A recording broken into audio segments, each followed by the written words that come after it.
Hey you guys, welcome back to Tomes of Terror, and this is going to be the first one of several kind of Halloween related books that I'm doing leading up to, the big day, which is my favorite holiday of the year, obviously, as most of you guys know if you've been here for any length of time. So today the one we're talking about, the author C.V. Hunt is actually the owner of Grindhouse Press. And from what I could determine, this is the first one of book of hers that I've read. She's kind of like known primarily for bizarro fiction, and I looked up. She has like some great. The titles of some of her former novellas are like so great. One of them is called Cockblock, and I was like, okay, I got to read that one. One is called How to Kill Yourself, and there's also one called Baby Hater, which is about from the synopsis. It's apparently about an infertile woman who becomes a baby punching vigilante.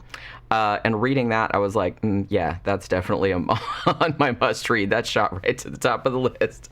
I mean, that sounds amazing. But yeah, so I'll get around to that. However, the one we're going to be talking about today is her 2019 novella, Halloween Fiend, which obviously is one that I wanted to kind of dig into right around the lead up to Halloween, obviously. Now, this one is a little less out there conceptually. Like, it doesn't have any baby punching vigilante, sadly. But it's kind of cool because it's sort of like a very Halloween-y, like almost folk horror-y monster story kind of take on Shirley Jackson's classic short story, The Lottery, which I'm sure most of you, at least in the United States, I don't know if they still do, but we read it in school, and I kind of feel like a lot of people know it from that. So it's pretty short. It's only about 110, 112 pages, something like that. But the vibe of it really got me into the whole like October frame of mind. Now, I will say though that even though it is very Halloween forward, I'm not sure I'd call it like particularly fun or funny. Like it's not like a horror comedy, or it's not like ooky spooky kind of like fun Halloween. It's kind of more like gloomy and sort of grim. And it also has a main character who's very fatalistic and like kind of passive, and it makes him like a little bit hard to root for, at least at first. So just know that going in. If you want something that's kind of more fun or like comedic in tone, this is probably not it. This one's like not really all that funny. So the story is actually set in a relatively modern, but a time period I couldn't really determine. Like nobody seems to have computers or cell phones, for example, but people do seem to have landlines. So I was thinking 80s, but it doesn't really matter like in the course of the story. So it's set in this really small burg called Strang, as in strange without the E. I think it said only about 100 people like are left in town. So like residents, if they die, for example, or if they move away, which nobody really seems to, then their houses just stay abandoned. That's just how it works. Now, there are a couple of essential businesses in the little downtown area. Like there's a grocery store, there's a bar, there's a diner, but all of these are very sparsely patronized because, like I said, there's only 100 people and, they just wander in and out. So usually there's not a lot of people like wandering around in the town or anything like that. So it's never made particularly clear how long the curse that hovers over this town has been going on. But it's apparently been going on long enough for, the few dozen residents remaining to have become very complacent about it. And it's just kind of like, oh, well, this is our lot in life and this just is what we have to do. We don't really like it, but, they've just kind of like resigned themselves to it. So basically what the curse entails is that there's like a shape-shifting creature that terrorizes the town every night. And because of its habit of kind of going around reciting sort of Halloween adjacent phrases and rhymes, like trick or treat time of rhymes, or other ones that are kind of like Halloween related, the townsfolk just call it Halloween. That's what they call it. Now, most people just see it as kind of like an ever-shifting, ever-moving blur, like you can't really get a good bead on what it looks like, but sometimes, every now and then, like someone will catch a glimpse of what seems to be its true form, which I won't spoil, but it's just kind of like, the way it's described is like really, really cool, but most people just kind of see it as like something like that, you know what I mean? So every night, every household must put out a treat for Halloween. And this is in the form of a small animal, which the creature subsequently devours. So yeah, if you're sensitive to hearing about guinea pigs and the occasional cat getting eaten by a monster, then, just fair warning going in, because a lot of that happens in this. Every night you got to put an animal out for it. This is done presumably to keep Halloween from feeding on any of the humans in town. However, though, once a year on Halloween, All Hallows Eve, the town officials in Strang put on this big fall festival. And it's funny because they are all very kind of fake cheerful about it. Ooh, the fall festival. But then they kind of make it low key known that it's you have to go. You know what I mean? It's compulsory.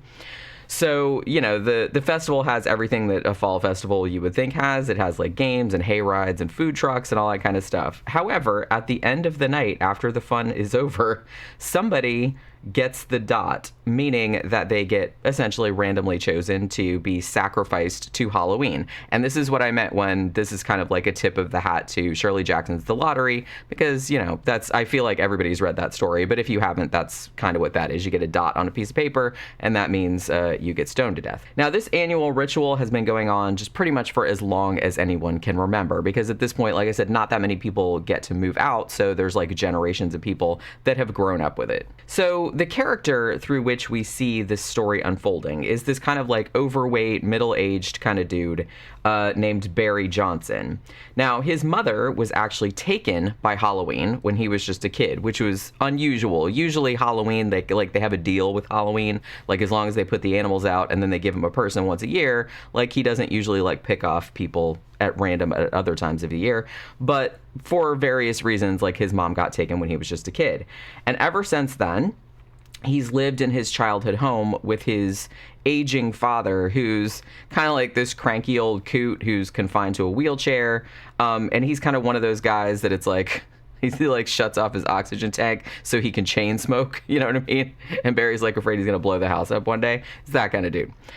So Barry kind of works this dead-end job at the only grocery store in town, and also sort of low-key has a crush on this woman named Rhonda, who works as a waitress over at the diner, but he's way too timid to ever do anything about it. He never asks her out or anything like that. So he's kind of been going through the motions of this depressing life that he has. I mean, he works at a job he hates his coworkers, he cares for his dad, who just incessantly complains and berates him, and he has to raise this seemingly endless stream of guinea pigs, to feed to Halloween every night so that Halloween doesn't go on a rampage. He's also, as the story goes on, becoming more and more convinced that Halloween is taunting him specifically for reasons that he can't really begin to fathom. The day of the fall festival is fast approaching, though, and Barry is kind of dreading going through this whole ordeal again. Everybody does, because they know that at least one person is going to get the dot, but, it's just kind of leading up to that. This year, though, a few things turn out differently than usual. For one thing, and I'm not going to spoil all the things that happen, but for one thing, the town council decides to bring in an outside company to set up some rides at the festival. They never had rides at the festival before, and obviously nobody in town knows how to set up carnival rides, so they had to bring in an outside, an outside company to do it. And that means that there's going to be a handful of strangers in the town for the first time in ages and ages. Now, everybody in town kind of knows the rules. No one is supposed to tell outsiders about what's going on in the town. Even if they talk to their friends or relatives outside of the town, on the phone or whatever, that's just kind of an understood thing that no one's supposed to tell anybody about Halloween or what goes on there. But in this case, things end up getting a little more complicated when Barry is cajoled for various reasons into housing two of the carnies that come there to set up the rides, and that's kind of the inciting incident that leads to the conclusion, leads to the climax. So, I mean, this was just a very, very short, suitably spooky, but like I said, more on the grim, depressing end, not the fun, ooky, spooky end. But it is very entertaining slice of Halloween goodness, you know what I mean, if you want something to get in the mood. Because it's so brief, there isn't a hell of a lot of character development, especially of kind of a lot of the peripheral characters. And there also isn't much backstory given to the history of the town or why Halloween stalks this place specifically. Most of the story is actually kind of like the setup, like explaining like the deal and everything. I mean, you are seeing things through Barry's character like through the whole time, but a lot of it is just kind of like explaining, you know, what's going on, like why things are the way they are. So it actually, in that way, it kind of reads a little bit more like a fable. And like not too much, I don't want to go too far in that direction, but it is a little bit fable-like. And it actually does seem to be satirizing, at least to a degree, and I could just be totally reading this into it, so, you know, forgive me, but it seems that it's kind of satirizing the extent to which people can eventually become like compliant and maybe like apathetic towards any circumstance, even like a really horrific one, like the one that these townspeople are experiencing. Now, as I mentioned, the main character, Barry, isn't terribly sympathetic because he's just very brooding and resigned. But that's kind of like the point of the story, though. Like I said, I think that's at least kind of how I read it. And he does get a little bit more proactive, like as the story goes on. So you do kind of start to root for him as shit starts to get worse and worse. Now, I will say, just as a little nitpick, there were some like grammatical errors in there, like a couple instances with differences between their THEIR like being confused with THEY''. Like not many. I've read some that were like way worse than that. But this could have gone like a little bit more like fine-tooth comb in with like with the editor, because there were like a few grammatical errors, but not so many that it really like distracted me all that much. But I did notice it, so I will point it out. But overall, I'm going to say, like, if you're looking for just like a very succinct little shot in the arm of Halloween fun, well, like I said, it's not super fun, but like just Halloween story to put you in the mood for the season, then you know, this one is absolutely worth reading, and I actually really enjoyed it quite a bit. So that'll do it for this Tomes of Terror. I will see you guys again for another Halloween book on the next one. Bye.